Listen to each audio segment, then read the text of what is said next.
ஆச்சு. 5 வயசான ஆம்பளை பிள்ளை என்ன செய்யணும்? ஆம்பளை பிள்ளைக்கு 5 வயசு ஆச்சுன்னா ஆடு மாடு மேய்க்க அனுப்பணும். அப்படியாம்மா? ஆமா.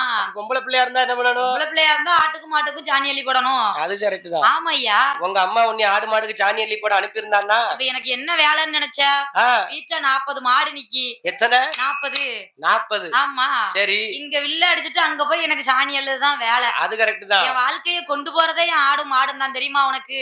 ஒண்ணுமில்லாத உனக்கே முட்டு வாயிருக்க. ஆமா. இதுல 40 மாடு இருந்து ஆமா 40 மாடுல எப்படி 30 மாடு பசுமாடாத்தான் இருக்கும். ஆமா. ஒரு நேரத்துக்கு 1.5 லிட்டர் பாலே வைய. ஆமா. 40 மாடும் ஒரு நேரத்துக்கு ஆமா.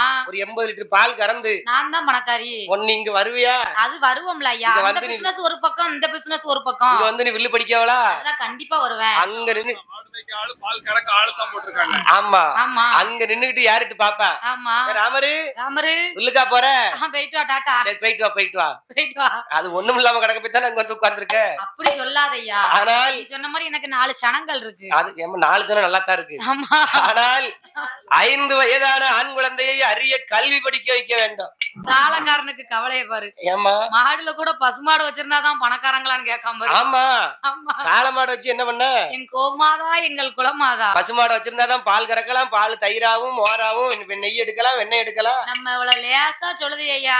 ஆமா நம்ம பச்சை பிள்ளைக்கு பக்குவம் பார்த்த மாதிரி அதை பார்க்கணும். அது தெரியுமா உனக்கு? அது கரெக்ட் தான். ஆமா. பக்குவம் பார்க்காம அப்புறம் பணத்தை எங்க என்ன? ஆமா பக்குவம் பார்த்தாதான் அம்மா நமக்கு கொடுப்பா. ஆனால் ஆமா. அந்த அயோத்திமா பட்டணத்தில்